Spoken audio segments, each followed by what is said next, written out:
Bonjour à tous, restez bénis. Bon, cette vidéo-là est très importante et ça fait un moment que j'ai voulu en parler. J'en ai parlé d'une manière un peu vaste et donc je vais appuyer plus les faits. Donc aujourd'hui, nous sommes dans un réveil très important. C'est le réveil de Philadelphie, c'est-à-dire l'amour des frères.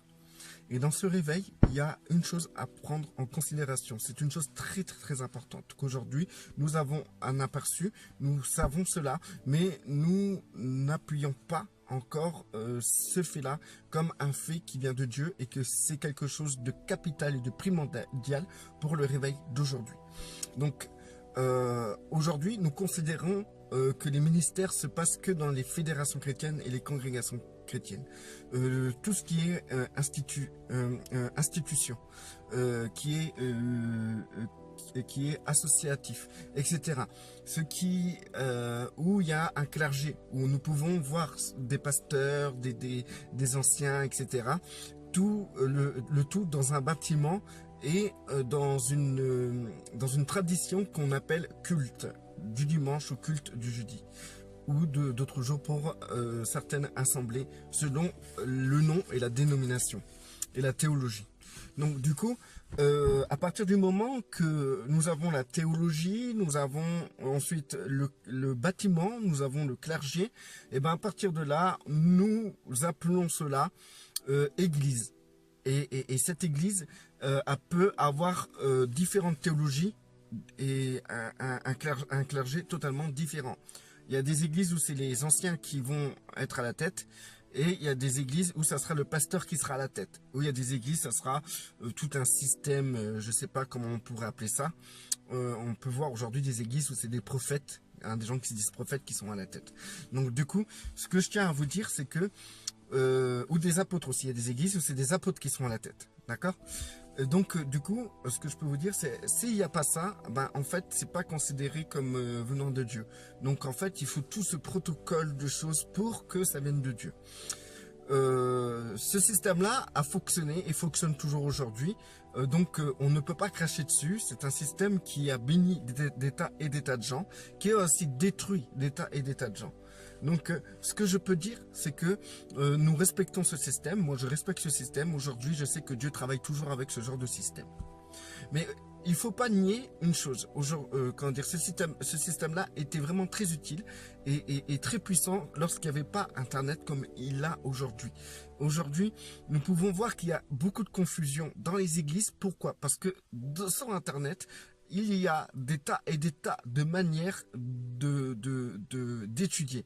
Et dans ces tas de manières d'étudier, on peut trouver des études qui peuvent être baptistes, pentecôtistes, évangéliques, témoins de Jéhovah, catholiques, protestants, luthériens, branaïsme, un truc comme ça, branaïsme. Il y a des tas de théologies sur Internet aujourd'hui et nous pouvons choisir la théologie qui nous convient, qui nous plaît, etc. D'où vient ce passage dans la Bible où il est écrit que dans les fins des temps, nous chercherons un grand nombre chercheront des docteurs qui leur plairont. Voilà. Et c'est pas positif, ça reste négatif, hein, c'est négatif. Mais ce qui est positif, c'est que aussi ceux qui sont enfermés dans des doctrines qui sont carrément qui déconnent complètement, qui n'ont rien à voir avec Dieu, et ben en fait, les personnes là ont la capacité aujourd'hui de comprendre cela en allant sur Internet et voir qu'il existe d'autres théologies et prier pour comprendre si l'assemblée dénominationnelle dans laquelle les personnes sont et vraiment enseigne vraiment les choses de Dieu. Et à partir de là, certaines personnes peuvent se libérer parce qu'elles chercheront la vérité. Dieu va les éclairer. Et grâce à Internet, Dieu a une facilité d'éclairer certaines personnes. Donc, ou d'enfoncer d'autres personnes.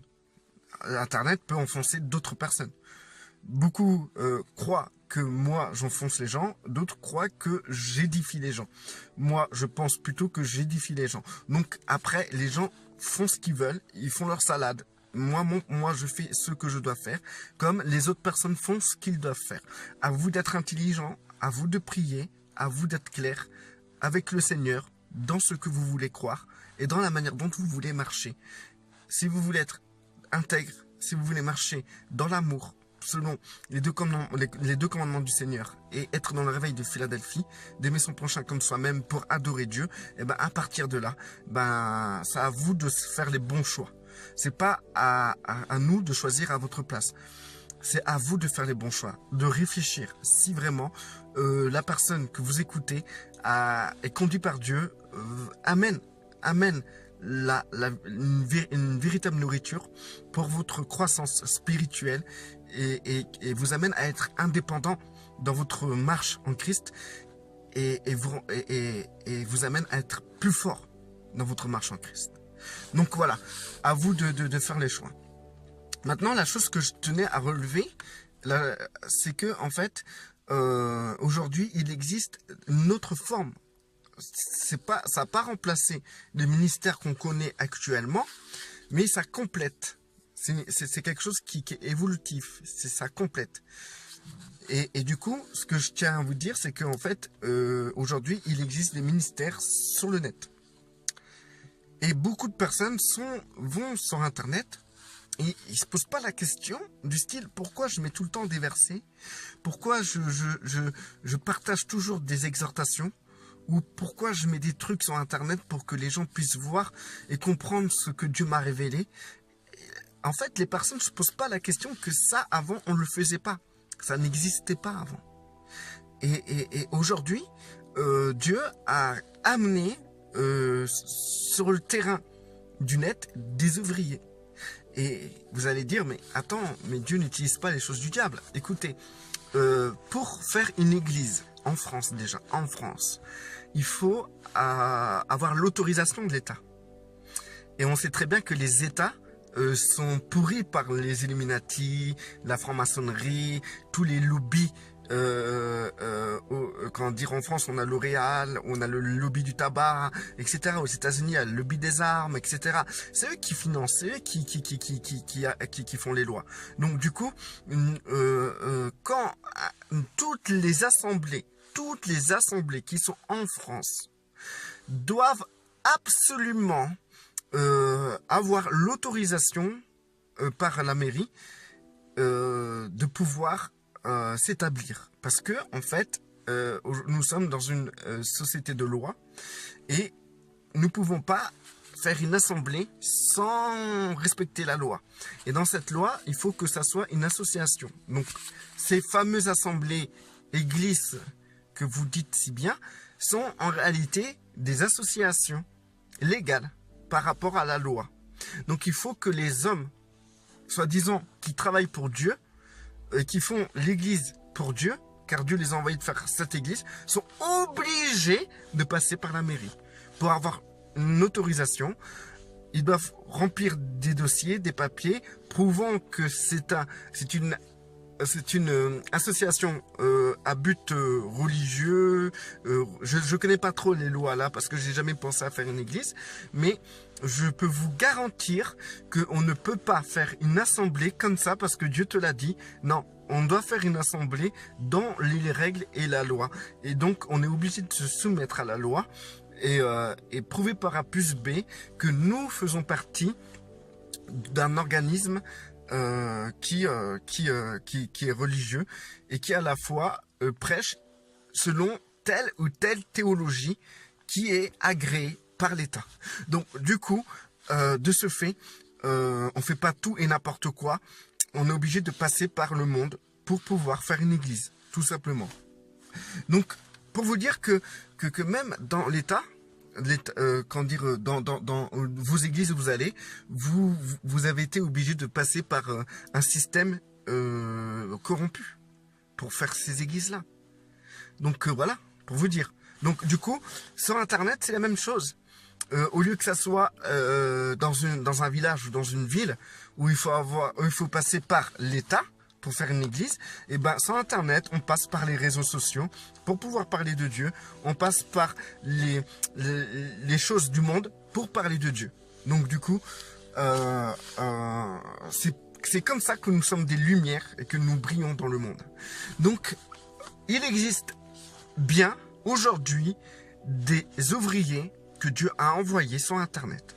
Et ces ouvriers ont le même statut et le même grade que les ouvriers qui travaillent pour des dénominations chrétiennes. Car toute dénomination chrétienne est sous l'État. Parce qu'ils sont obligés de se soumettre à l'État. Et oui, ils doivent rendre compte à l'État. Des finances, de tout ce qui circule, le nombre de personnes, etc. Ils doivent rendre compte à l'État. Toute assemblée doit rendre compte à l'État. Donc, pour vous dire que, voilà, on ne fait pas ce qu'on veut. D'accord? Du coup, ce que je tiens à vous dire, c'est que il faut absolument vous poser des questions. Si vous êtes, pourquoi vous perdez votre temps à aller exhorter des frères et des sœurs dans votre compréhension de la Bible, dans votre manière de venir sur Internet, vous venez pour parler de Dieu, évangéliser, pour édifier, etc. Je tiens à vous dire, frères et sœurs, c'est un appel, c'est un ministère. Donc il est temps de mettre un nom à ce que vous faites. Il est temps de savoir que vous ne faites pas ça juste pour le plaisir, mais que c'est plus fort que vous. Si vous le faites pas, vous mourrez. Parce qu'en fait, c'est plus fort que vous. Donc si vous faites cela, c'est que vous faites les œuvres que le Père a préparées d'avance pour vous. Et vous êtes entré dans votre appel. Il existe aujourd'hui un appel de personnes qui va se développer à travers les réseaux sociaux. Et vous pouvez pas, vous n'imaginez même pas l'impact que cela peut créer en vous, créer chez les autres. Donc c'est pour cela que je tiens à vous encourager. Internet n'est pas un tremplin pour pouvoir avoir un ministère dans les églises. Internet, c'est pas un tremplin. Internet, c'est un ministère à part entière. Donc même toi qui es derrière là, ton écran, avec ton clavier, et qui écrit un verset, parce que tu as à cœur d'écrire ce verset, eh bien sache-le que ça vient du Père. C'était conduit par le Père à faire cela. Donc fais-le avec passion, parce que il faut comprendre que c'est quelque chose de très important ce que vous faites sur Internet. C'est très important. Par exemple, moi je fais des vidéos, et ces vidéos c'est quelque chose qui est plus fort que moi. Il faut que je le fasse, parce que si je me tais, je meurs. C'est ma manière de témoigner du Christ, de parler, de partager, d'exister. Parce que c'est les œuvres que le Père a préparées d'avance pour moi. Et je rentre dans ces œuvres en faisant ces vidéos. Je ne fais pas ces vidéos pour avoir un tremplin, un ministère. Pour moi, je suis déjà dans un ministère. Je suis déjà dans mon appel. Ou sinon, si je ne serais pas dans mon appel, je ne me casserais pas la tête à faire ces vidéos. Donc, je ne fais pas ça pour plus tard avoir une église ou avoir un appel ou de l'argent. Je fais ça parce que c'est les œuvres que le Père a préparées d'avance pour moi. Et j'y rentre pleinement et j'ai conscience d'y être. D'être dans ces œuvres. D'être dans mon appel. D'être ce que le Père veut que je fasse. Et vous, c'est pareil. Il faut considérer vraiment ce que vous faites sur Internet. Parce que sur Internet, ce que vous faites, c'est des œuvres. Ça, c'est des œuvres du diable. Ça, c'est les œuvres de Dieu. Vos œuvres personnelles. Et si c'est vos œuvres personnelles, ça sera du feu, du foin. Et ça brûlera. Il ne faut pas avoir peur.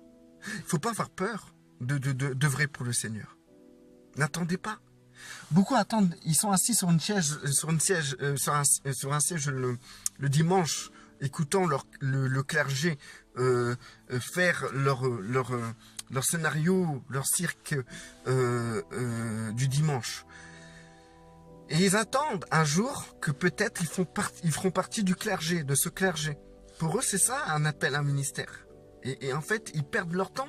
Et peut-être ils ne feront jamais partie du clergé parce que ils pensent peut-être mieux. Et à cause du fait qu'ils pensent mieux et qu'ils ont une meilleure compréhension de la Bible, ils ne seront pas acceptés dans ce clergé. Parce que dans un clergé, quelle que soit la dénomination chrétienne, il faut se soumettre à la théologie que l'Assemblée enseigne. Et si la personne a une déviance dans sa théologie, il sera rejeté. Il ne sera pas accepté. Et je peux vous dire que dans toutes les théologies, il y a des déviances. il y a de quoi, il y a des choses qu'on ne peut pas accepter dans toutes les théologies qui existent dans chaque dénomination chrétienne, ou fédération chrétienne. Il y a toujours un problème. Donc il y aura toujours des déviances. Mais il faut que l'individu prenne conscience qu'il est quelqu'un en Christ et qu'il rentre dans son appel chaque jour où il ouvre les yeux. Et son appel, c'est le présent. Et dans ce présent, il y a quelque chose à faire, quelque chose à comprendre, ou à pratiquer, ou à se repentir. Il y a des œuvres à faire chaque jour. Et c'est pas le dimanche ou le jeudi. Et quand vous rentrez dans votre appel, c'est un ministère. Vous êtes ministre de notre Seigneur. Vous attendez quoi pour être ministre? Je pense que nous sommes tous ministres du Seigneur. Donc qui dit ministre dit ministère. Donc nous avons tous un ministère chaque jour, ou chaque jour que Dieu fait. Aimer, et peut-être le Seigneur, toutes les personnes que le Seigneur met autour de vous, c'est des personnes que le Seigneur vous appelle à aimer. C'est des œuvres, ces personnes-là sont des œuvres que Dieu a préparées d'avance pour vous, pour que vous puissiez les pratiquer. Pratiquer l'amour parmi ces gens. Il faut réfléchir. Mais là, les gens qui viennent sur Internet pour agresser les gens, là, c'est pas un ministère, ça. C'est pas un appel qui vient de Dieu. Dieu n'a pas préparé des œuvres d'avance pour que vous rabaissiez les gens. Christ a été loin et il vous a confondu déjà dans votre manière de pratiquer les choses, de venir vers les gens. Il a dit, aimez vos ennemis. Aimez vos ennemis. Et qui dit aimer, dit qu'il y a un protocole. Et ce protocole, c'est un comportement. Et il y a une manière de parler. Donc tout simplement, si vous venez sur Internet pour foutre la merde, pour confondre les gens, leur faire du mal, les écraser, ça vient pas du Père, je peux vous le dire. Parce que le Seigneur, aussi pareil, je ne sais pas si c'est le Seigneur ou si c'est un des disciples, un apôtre, si c'est Paul, Pierre ou Jacques, mais il y a un verset qui dit comme ça qu'il faut reprendre avec douceur. Et je pense qu'il faut apprendre à reprendre les gens avec douceur. Pourquoi avec douceur? Parce que vous n'êtes pas mieux qu'eux. Vous n'êtes pas mieux qu'eux. Donc pourquoi vous vous reprenez avec méchanceté? Parce que vous-même, vous n'êtes pas mieux. Vous dites que Christ s'est émerveillé, il a fait un fouet, il a fêté des gens. Mais Christ était parfait, il n'avait pas de poutre dans ses yeux. Il n'y avait rien, il était parfait. Mais vous avez tellement de choses à changer dans votre vie. Donc quand vous reprenez quelqu'un, reprenez-le en douceur. Parce que vous n'êtes pas mieux. Voilà. Donc c'est important cette précision. Restez bénis frères et sœurs. Et surtout, méditez ce que je viens de vous dire. À vous de voir. Vous êtes libres. Moi je ne vous retiens pas. Et vous êtes libres. Soyez libres.